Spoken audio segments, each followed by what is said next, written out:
Aí eu fico desmotivada, eu tenho vontade de desistir, parece que nada vai dar certo, parece que eu vou chegar na hora do Enem e só vou ficar pensando na quarentena, sabe? Que as coisas vão dar muito errado no final. É só isso que eu sinto.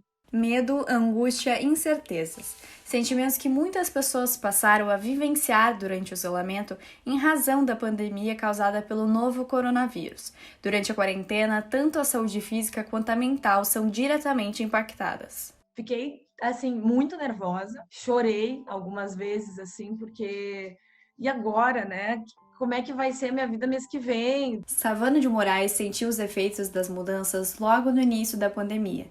Personal trainer, ela conta que sofreu com a queda drástica de aulas, o que levou a uma forte crise emocional. Onde eu vou cortar primeiro? E começou. Aí, no terceiro dia de quarentena, assim, eu tive uma crise de ansiedade bem violenta, assim, bem pesada, bem pesada. Porque eu fiquei realmente sem saber o que fazer. O marido de Savana é fisioterapeuta e também autônomo. Para conter os gastos, eles estão se mudando para um novo apartamento, um local mais barato. Assim como muitos trabalhadores, Savana teve que adaptar seu trabalho para continuar ganhando dinheiro sem quebrar a quarentena. Agora, suas aulas são online. Aí eu disse, não, vamos lá, respira, vamos ter que se adaptar. Como é que nós vamos fazer? Vou trabalhar online. E aí, vamos no ao vivo. Aí comecei, tá, mas ninguém vai aceitar. Olha a piração que a gente vai, assim, o que o desespero, né, traz a gente, assim, né? Não tem, o aluno não vai aceitar. E foi bem, assim, eu acho que foi bem positivo o que eu tive, assim, de retorno online. Foi bem legal, me surpreendeu. Rotinas modificadas, pessoas isoladas e o medo com o inimigo invisível. São diversos fatores, além do isolamento social, que podem impactar diretamente na saúde psicológica das pessoas, podendo levar a problemas maiores, como depressão, ansiedade e estresse. Que as pessoas se isolaram nas suas casas, veio o medo do contágio, elas deixaram de conviver então, com as pessoas idosas, então, com seus pais. Para esta psicoterapeuta, há um conjunto de fatores que podem impactar na saúde emocional das pessoas em um momento de pandemia. E as suas rotinas ficaram restritas às suas casas. Então, tem o isolamento de contato com outras pessoas, a solidão, tem a incerteza de até quando vai acontecer todo esse movimento. E foi bem isso que aconteceu com a dona Neiva. Tudo mudou da noite para o dia e a professora aposentada de 74 anos trocou a rotina agitada na rua pela calmaria da casa e desde o início da pandemia não vê os filhos pessoalmente. E isso gera uma ansiedade imensa. O conhecimento, a desconfiança, as dúvidas, elas tornam mais acentuada essa ansiedade com a própria vida, mas muito mais com a vida da família. Medo com ela e com os filhos. Como toda mãe, Dona Neiva fica cheia de perguntas e preocupações. Será que o filho está se cuidando bem? Ele não é em idade de risco, mas ele tem asma. O outro provavelmente não vai perder a paciência com tantos cuidados. Dona Neiva não se considera uma pessoa ansiosa, mas sabe que a gravidade da doença acaba gerando uma angústia e reforça a importância dos cuidados. Tem que cumprir porque em qualquer situação de epidemia, de pandemia, o isolamento é a medida mais segura. E lógico que mudou tudo, a minha rotina mudou. Neiva e o marido contam com o auxílio dos filhos e dos vizinhos. A filha que está trabalhando e vem do centro, ela deixa na garagem. E daí a gente só desce até a garagem para pegar. Com a pandemia, é importante ter um cuidado redobrado com a saúde psicológica.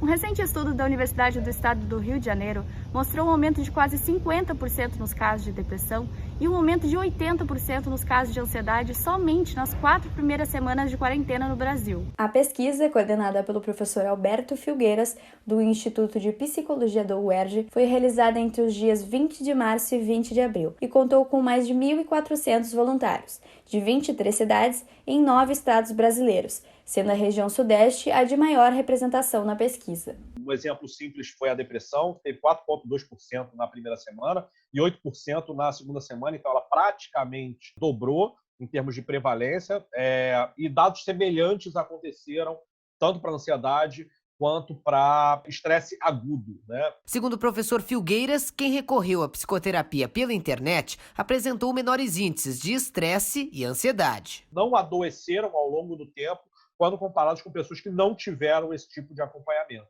né? Então, ter um acompanhamento de um psicólogo pela modalidade online, pela modalidade virtual, preveniu o aparecimento de doenças mentais entre essas pessoas que participaram da pesquisa. Então, as evidências elas são muito claras, elas são empíricas, né? A necessidade de um psicólogo ela é premente na vida de todos nós. Desde 2018, a psicoterapia online é regulamentada no Brasil, mas em tempos de pandemia torna-se uma alternativa para pacientes que já realizavam o atendimento presencial ou para aqueles que querem tratar transtornos que podem ser causados pela pandemia.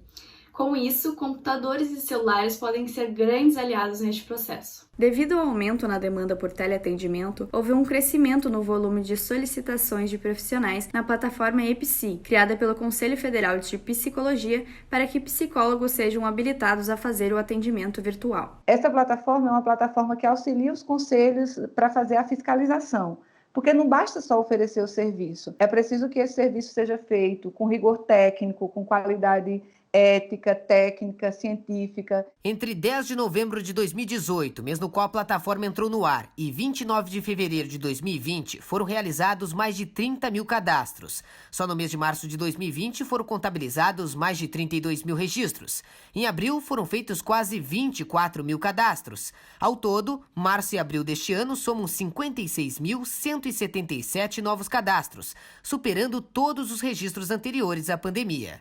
Então, todo psicólogo, para atender, ele tem que fazer esse cadastro. E aí, nesse cadastro, na plataforma EPSI, ele informa uma série de questões. Há 2 anos atuando no teleatendimento, a psicoterapeuta Andréa Rapoporte fala sobre as diferenças entre as duas modalidades e explica que o tratamento virtual pode ser tão eficiente quanto o presencial. Para a gente, a terapia cognitiva, é bem tranquilo fazer o atendimento online e a própria, assim, a questão da própria afetividade, a gente manifesta no tom de voz, no olhar. A gente vai falar com a Laura, que é estudante pré-vestibulanda para medicina. Ela que migrou o tratamento psicoterapêutico presencial para o online. Só que a pandemia acabou atrapalhando a sua rotina e inclusive os estudos, o que causou uma certa instabilidade emocional, né, Laura? Conta pra gente como foi esse período complicado. Eu criei uma expectativa toda, uma áurea em cima do curso, e aí não aconteceu, sabe? Foi totalmente contra as minhas expectativas. Inclusive as aulas, eu olhar as aulas online não é nada parecido do que tu tá vivendo no presencial. Além do dilema com os estudos à distância, Laura ainda lida com a questão do isolamento social. Como é do grupo de risco, evita sair de casa. E não ter ninguém para conversar pessoalmente, fisicamente, impacta muito, porque tu fica mais deprimido, tu fica isolado, sabe? Tu se isola cada vez mais. Claro, não por conta tua, mas por conta do planeta tá numa pandemia, sabe? E aí eu tô mais triste, tô mais pra baixo nesses últimos tempos por conta disso. Foi ali que a terapia online chegou como uma alternativa. Laura sente a diferença entre as duas modalidades, mas sabe da importância de ter mantido o acompanhamento. E aí é muito bom, porque eu tô bem menos ansiosa, esses sentimentos não se resolvem da noite pro dia, porque é uma construção, mas eu aprendo a lidar com eles melhor do que eu aprenderia se eu não tivesse na psicóloga e tivesse psicologia online também. Se eu vejo que a pessoa, às vezes, se emociona, chora, está mais abalada, eu sento ao lado, coloco a mão, tipo, eu tô aqui, fica tranquila. Né? Isto a gente não tem. Né? Essa coisa da pessoa sentir que tu tá ali com ela, a gente não tem. Aí eu passo a partir da minha palavra, do tom de voz. Podemos estar distantes daquele abraço, daquele carinho físico que nos conforta, mas o importante é estarmos seguros. Podemos fazer videochamadas ou recorrer às redes sociais. A angústia e o medo que cercam o isolamento social são as dificuldades que enfrentamos agora, mas não podemos deixar que isso afete o nosso emocional. Valorize o que você tem. Lembre-se que esses momentos distantes de quem amamos são importantes para a proteção de todos. Juntos, mesmo que à distância, venceremos esse inimigo invisível.